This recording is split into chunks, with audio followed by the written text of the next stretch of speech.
Si Eli ay isang simpleng tao.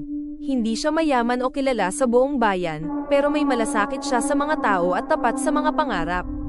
Isang boxing coach siya sa isang maliit na gym sa kanilang baryo. Masaya siya sa buhay, kahit na hindi kalakihan ang kita, dahil may katuwang siya sa lahat ng laban, ang kanyang nakababatang kapatid na si Liza. Walang magulang na nag-aalaga sa kanila, at mula pagkabata, magkasama silang nagtrabaho upang matustusan ang kanilang pangangailangan at makamit ang kanilang mga pangarap. Matapos ang ilang taon ng pagkakasama sa hirap at ginhawa, nagkaroon ng pagkakataon si Liza na magtrabaho sa isang pabrika na gumagawa ng masasarap na longganisa. Ang pabrika na ito ay pag-aari ni Mang Bert Ing, isang lalaking bihirang makita sa bayan, at may kakaibang reputasyon. Wala masyadong nakakaalam kung saan siya nagmula o paano nakapagtayo ng negosyo, pero ang kanyang pabrika ay kilala sa buong baryo. Ang mga longganisa nila ay may kakaibang sarap na mahirap matumbasan. Si Mang Bert Ing ay hindi lang isang negosyanteng tao. May mga alingaungaw na nagsasabing siya ay may itinatagong lihim, isang misteryo na hindi kayang ipaliwanag ng mga nakapaligid sa kanya. Sinasabi ng iba na may mga bagay siyang ginagawa sa kanyang pabrika na hindi alam ng mga tao, mga ritual na tinatago niya mula sa mga awtoridad. Ngunit sa kabila ng mga tsismis, wala namang nakakapansin ng anumang masama sa kanyang negosyo. Bago tanggapin si Liza sa pabrika, ipinagmalaki pa ng ilan na may mga benepisyo at mataas na sahod sa lugar na iyon. Sa kabila ng mga alingaungaw, nagsimula si Liza sa kanyang bagong trabaho sa pabrika. Magaan ang loob niya kay Mang Bert Ing, dahil ipinakita nito sa kanya ang magagandang pasilidad at modernong kagamitan sa paggawa ng longganisa. Pero habang lumilipas ang mga araw, nakaramdam siya ng kakaibang pakiramdam sa pabrika, isang pakiramdam ng takot at kalungkutan na hindi maipaliwanag. Paminsan-minsan naririnig niya ang mga bagay na hindi niya maintindihan mula sa mga kasamahan sa trabaho. May mga nagsasabing hindi raw siya dapat magtanong ng sobra tungkol sa mga proseso ng paggawa ng longganisa. Sinabihan siya ng isang matandang manggagawa na mag-focus na lamang sa trabaho at huwag mag-imbestiga. Hindi ito ikinabahala ni Liza. Para sa kanya, trabaho lang ito at walang mali. Ang mahalaga ay ang makapagpadala siya ng pera kay Eli, at magkakaroon sila ng mas magandang buhay. Isang gabi, hindi na umuwi si Liza. Inisip ni Eli na baka natambakan siya sa trabaho at masyadong pagod para umuwi.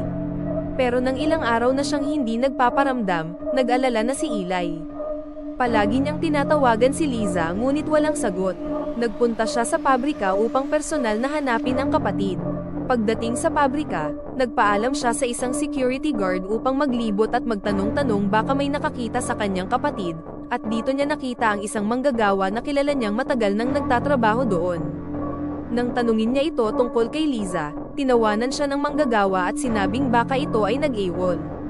Dito nagsimulang magduda si Eli, at naramdaman niyang may hindi tama. Hindi siya tinanggap ng mga tao sa pabrika at wala rin siyang tulong na natanggap mula sa pulisya nang magsumbong siya tungkol sa nawawalang kapatid. Inisip ni Eli na kung wala siyang gagawin, baka hindi na muling makita si Liza. Nagdesisyon si Eli na magsaliksik na lang mag-isa. Madalas niyang binisita ang pabrika sa mga gabing walang tao, laging nagmamasid sa mga kilos ng mga manggagawa. Isang gabi, nakakita siya ng isang bagay na nagbigay linaw sa lahat ng kanyang hinala. Isang truck ang dumating sa pabrika at mula rito, may mga kalalakihang nakaitim na bumaba. Nagtago si Eli sa isang madilim na sulok at sinubukang magsiyasat. Binitbit nila ang ilang malalaking itim na sako at pumasok sa isang pinto sa likod ng pabrika. Agad niyang nasundan ang mga ito, ngunit hindi siya makakalapit dahil may mga bantay sa paligid. Kinabukasan, nagbalik siya sa pabrika at nagkunwaring aplikante upang makapasok at makakuha ng impormasyon. Pinayagan siyang pumasok ng isa sa mga tauhan, at nagsimula siyang maglakad-lakad sa mga pasilyo. Hanggang sa makarating siya sa silid kung saan nakita niyang ipinapasok ang mga sako tuwing gabi. May mga kasamahan siyang naririnig na nagsasabing ang silid ay hindi pwede pasukin, kaya nagmamadali siyang umalis bago pa siya mahulog sa isang bitag. Nasa loob siya ng pabrika ng ilang linggo, araw-araw siyang nagmamasid. Hanggang isang gabi, nakita niyang muling naghatid ng mga itim na sako ang mga kalalakihan, at itinatago nila ang mga ito sa isang kalaw-angin at lumang silid. Dahil sa takot at pag-aalala, pinili niyang pumasok sa silid nang wala ng ibang tao sa paligid. Doon, Natuklasan ni Eli ang isang nakakatakot na lihim, ang mga laman ng mga sako ay mga bangkay ng tao. Nagulat siya at hindi makapaniwala. Pinagmasdan niyang mabuti ang mga detalye, at napansin niyang may isang dokumento sa tabi ng isang mesa.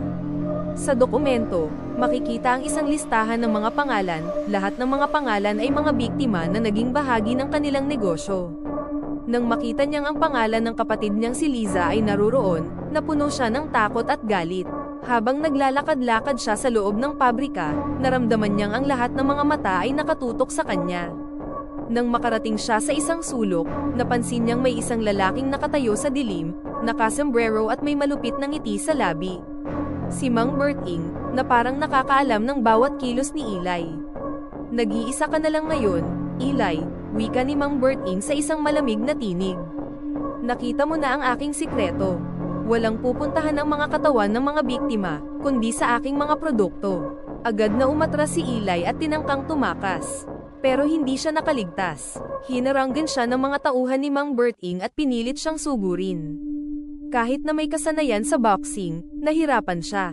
Mabilis siyang napaluhod, at sa isang iglap, ipinilit siyang dalhin sa isang madilim na silid. Doon siya hinarap ni Mang Berting. Nakangiti itong may hawak na isang kutsilyo. "Eli, sana'y napansin mo na kung paano ang negosyo ko ay hindi lamang tungkol sa paggawa ng longganisa. Ito ay isang sakripisyo na may kasamang mga kaluluwa ng mga nawawala. Si Liza mo, siya ay naging bahagi ng aming proyekto. Siya ay naging bahagi ng buhay na ito. Isa siyang sakripisyo." Hindi makapaniwala si Eli. Ang tanging naiisip niya ay ang katarungan para sa kapatid. Gamit ang lahat ng lakas, naglakas loob siyang lumaban, ngunit siya ay mabilis na napaluhod at dinala sa isang silid kung saan nakalagay ang makinarya ng pabrika. Habang ipinipilit ng mga tauhan ni Mang Berting na gawing bahagi si Eli ng kanilang ritual, isang lakas ng loob ang bumangon mula sa kanyang puso. Sa gitna ng takot at pangungulila, naisip niya si Liza at ang mga sakripisyo ng iba pang mga biktima. Sa isang mabilis na galaw, naghanap siya ng matalim na bagay mula sa paligid, isang piraso ng bakal na itinapon ng mga manggagawa.